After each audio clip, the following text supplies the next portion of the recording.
पाया गया है।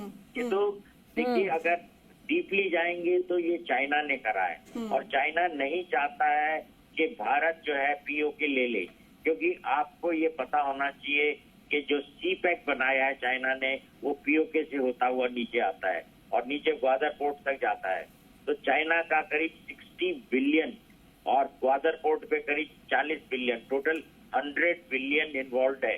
तो और वो सब कुछ तो उसने पाकिस्तान से वसूल करना है। अगर कल को भारत पीओके ले लेता है तो ये पैसा चाइना किससे वसूल करेगा, ये बात हमको समझनी चाहिए।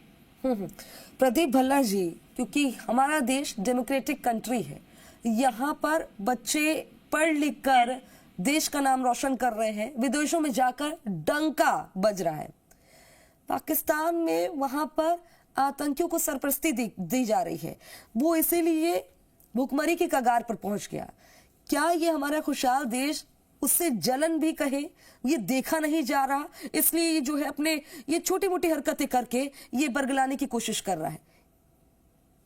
नहीं, ये छोटी मोटी हरकतें नहीं, हरकतें तो बहुत गंभीर हैं। लेकिन ये चीज है कि ये आपको समझना चाहिए कि वहाँ के जो शासन वाले हैं और सेना के अधिकारी हैं, अगर वो ये सब नहीं करेंगे तो उनका रेवोल्यूशन हो जाएगा। उनका ध्यान भटकाने को ये बार बार ये कर रहे हैं।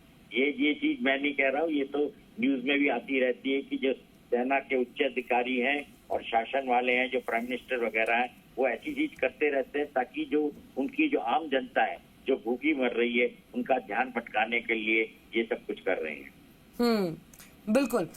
आर.के. भार्गव जी, देश हमारा खुशहाल, देश हमारा, हमारे नौजवान बढ़ चढ़ कर जो है हर चीज में पार्टिसिपेट करते हैं, दुनिया में डंका बजता है हमारे जवान, और मजबूती के साथ जो है उनके शौर्य पर कभी भी हमें डाउट नहीं रहा, और वो हमेशा मजबूती के साथ हमारे साथ खड़े रहते हैं, तभी तो हम लोग अपने देश में सुरक्षित हैं। ये पाकिस्तान में ऐसा नहीं है। पाकिस्तान में आपसी फूट दिखाई देती है, पाकिस्तान में उनकी सेना की इज्जत नहीं है, क्योंकि वो तो पूरी तरह से चल रहे हैं, उन आतंकियों के सहारे चल रहे हैं, उन आतंकियों के सहारे चलकर वो आगे जाकर बढ़ना चाह रहे हैं, जो कि कभी भी मुमकिन नहीं हो। किसी भी देश की खुशहाली इससे हो ही नहीं सकती। तो क्या ये जो जलन है, ये जो डिफरेंस है, ये डिफरेंस जो है ये उनको और चोट दे रहा है, एक टीज दे रहा है? देखिए, जहां भी कोई भी रीजनल पावर्स हो, आज ठीक है पाकिस्तान का आज बहुत बुरा हाल है, लेकिन किसी समय हमारे और पाकिस्तान की जो इकोनॉमिक कंडीशन थी उसके बीच में इतना ज्यादा डिफरेंस नहीं था। पार्टीशन के बाद में हमने एक समय ऐसा भी आया जब हमारी प्रोग्रेस कुछ नहीं थी, ऑलमोस्ट हमारी प्रोग्रेस थी वो फ्लैट चल रही थी, हम कहीं भी इम्प्रूवमेंट नहीं था, और वही हाल पाकिस्तान का भी था। उधर चाइना भी था, चाइना ने भी जिस तरह अपना शुरू हुआ उसका अपराइजिंग, तो चाइना भी हमसे कोई बहुत ज्यादा आगे नहीं था। लेकिन ये जो तीनों देश बने, इन तीनों की जैसे साउथ ईस्ट एशिया हम कहते हैं, इसमें एक रीजनल राइवलरी उस समय भी थी। उस समय में फर्क था, बेसिक जो डिफरेंस था वो ये था कि पाकिस्तान और हिंदुस्तान, इनके बीच में जो राइवलरी थी वो कश्मीर को लेकर के थी। पाकिस्तान ने अपना जितनी भी ताकत, अपना जितना भी पैसा, अपना जो भी कुछ था, वो सारा का सारा उसने कश्मीर को अपना छीनने में, हिंदुस्तान को चोट पहुंचाने में उसको इन्वेस्ट किया। नतीजा आज देख लीजिए वो कहाँ है। हमने अभी पिछले करीब 20-25 साल से हमने उस चीज से सबक सीखा है, और हम पाकिस्तान को एक तरह से इग्नोर करके कि ठीक है ये कर रहा है, करने दो, बैठा हुआ है, कितना करेगा लेकिन हमारा कुछ बिगाड़ नहीं सकता है, कुछ भी करेगा। हमने अपने आप को इस्टेब्लिश करने की कोशिश की, हमने अपने इकोनॉमी को, अपने जो टेक्निकल एडवांसमेंट है उसके ऊपर ध्यान दिया, आज हम उससे आगे बढ़ गए। अब आते हैं देखिए चाइना के ऊपर, जो अभी बात आई थी ना कि ये सब चाइना करा रहा है, तो पार्शियली मैं इससे एग्री करता हूँ। क्यों? क्योंकि बिना किसी, और पहले भी आपने पूछा था किसके दम बूटे के ऊपर पाकिस्तान ने कर रहा है, तो दम बूटा उसको थोड़ा बहुत तो चाइना ने दिया ही, हथियार भी दिए हैं, पैसा भी उसको बीच में देता रहा है। अभी पता नहीं उसने दिया है या नहीं दिया, कहीं ऐसी कोई हमारे पास इंफॉर्मेशन नहीं है कि उसको पैसा दिया है।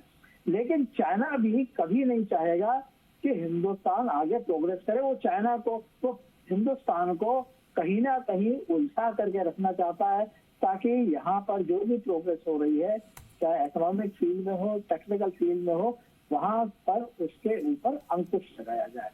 तो ये एक रीजनल राइवलरी है चाइना के साथ में। और हिंदुस्तान और पाकिस्तान का रिश्ता है, इसका चाइना फायदा उठाता है या उसको बीच बीच में उसमें चिंगारी डालता है, ताकि रिश्ते हमेशा हमारे खराब रहें। प्रदीप, अब पाकिस्तान, हाँ बिल्कुल, आपको जी अपनी बात को पूरा करिएगा। जी। हाँ, तो उसमें उसी में मैं आज ये कह रहा था कि अभी जो हम पाकिस्तान जो कर रहा है, जिसे कहते हैं ना कि खिसियानी बिल्ली कम्बन होते हैं, अब वो ये तो देख रहा है कि हिंदुस्तान कहाँ पहुंच गया, पाकिस्तान कहाँ पर है। उसकी जनता भी ये बात देख रही है कि हिंदुस्तान कहाँ है, पाकिस्तान कहाँ है। मैं पाकिस्तान कई बार विजिट किया है, मैंने, ऐसी बात नहीं है, मैंने वहाँ के हालात देखे हैं। वहाँ पर दो ही तरह के, हमारे यहाँ मिडिल क्लास बहुत बड़ा है, उनके यहाँ दो ही क्लास है, एक तो गरीब और एक तो जो उनके शासक वर्ग है, आर्मी के अफसर हैं। बाकी वहाँ पर जो मिडिल क्लास है बहुत छोटा है। बिल्कुल, यानी कि सारी जी देखते हैं उस प्रोग्रेस को, तो उसको देख करके उनको एक जलन होती है और उस टीस जलन रहती में, है। हाँ, टीस जिसे कहते हैं, या मैं तो उसे फ्रस्ट्रेशन कहता हूँ या एनवी कहता हूँ। उसको देख करके वो समय समय पर कुछ ना कुछ ऐसा करते रहते हैं। थोड़े बहुत बहकावे वाले भी उसको मिलते हैं, तो उसको लेकर के वो के बीच में इस तरह के काम जो है करता रहता है, टेररिस्ट को यहाँ देखता है। बिल्कुल, प्रदीप भल्ला जी, एक चीज और भी बता देता हूँ, बिल्कुल। आपने देखा होगा भुट्टो ने एक वर्ड कहा था, भुट्टो ने एक वर्ड कहा था कि हम हिंदुस्तान को 1000 कट देंगे जिससे उसको ब्लीड करें। यानी उसमें था कि we shall give India 1000 cuts to bleed इन।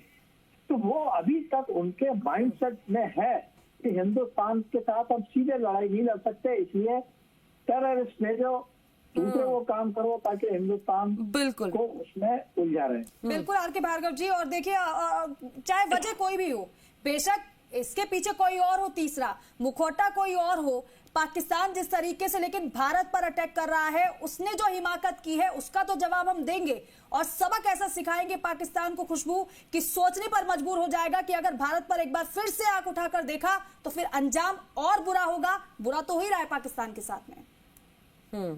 आप सभी मेरे साथ मेहमान जुड़े, हमारे साथ मेहमान जुड़े, बहुत बहुत शुक्रिया। आर.के. भार्गव जी आपका शुक्रिया, प्रदीप भल्ला जी आपका शुक्रिया। तो आपने देखा कि किस तरह से मजबूती से बातें रखी गई, मेहमानों का काफी शुक्रिया।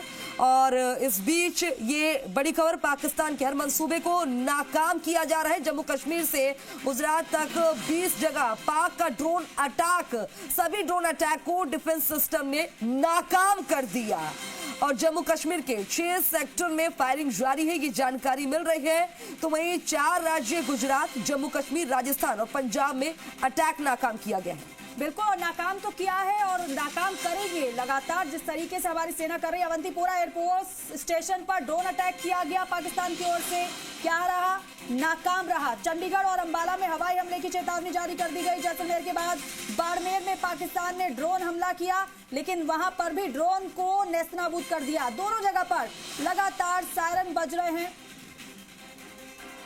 के अंदर ही, मैं फिर संस्था का नाम नहीं ले रहा हूं, थिंक टैंक के साथ, जिसके साथ डोवल जी भी थे, बात की गई थी कि 2 एंड फ्रंट वॉर के लिए हमको तैयार रहना चाहिए। तो मैं इस बात कर रहा हूं कि एक कंसिस्टेंट विजन रहा है इस लीडरशिप के साथ, और तब ये बड़ा नेटवर्क जाए। जो सर कह रहे हैं, मैं खुद जा करके वैली होकर के आया हूं, चाइनीज बॉर्डर तक होकर के आया हूं, क्या स्थितियां थी, बहुत बेकार। और ये तो कहने की जरूरत नहीं है, ये तो पार्लियामेंट में उनके मंत्री ने कहा है, कांग्रेस पार्टी के मंत्री ने पार्लियामेंट में एक्सेप्ट किया है ये बात कि हमारी ये सोच थी। और तो जाने दीजिए, मैं जो आप बता रही अभी तवांग शिवांगी होकर आई हैं, मैं भी जो है मतलब कई बार वहां पहले गया, और जिस तरीके का इंफ्रास्ट्रक्चर था, ये वाकई रक्षा मंत्री के स्तर पे बात कही जाती थी कि सड़कें या इंफ्रास्ट्रक्चर अगर रहेगा तो चीन घुसाएगा, सीधे सीधे नाम लेके, इस तरीके की सोच होती थी। अब जरा आप सोचिए कि दाग ना लगे उनके दामन पे, इसलिए तमाम डिफेंस डील रोक दी गई। और मैं आपको 2-3 आपको उदाहरण बता रहा हूं, जब साउथ ब्लॉक जाता तो सोते हुए मिलते थे। क्यों? क्योंकि जितनी कंपनियां सप्लाई करती थी वो सब ब्लैकलिस्ट कर दी गई थी।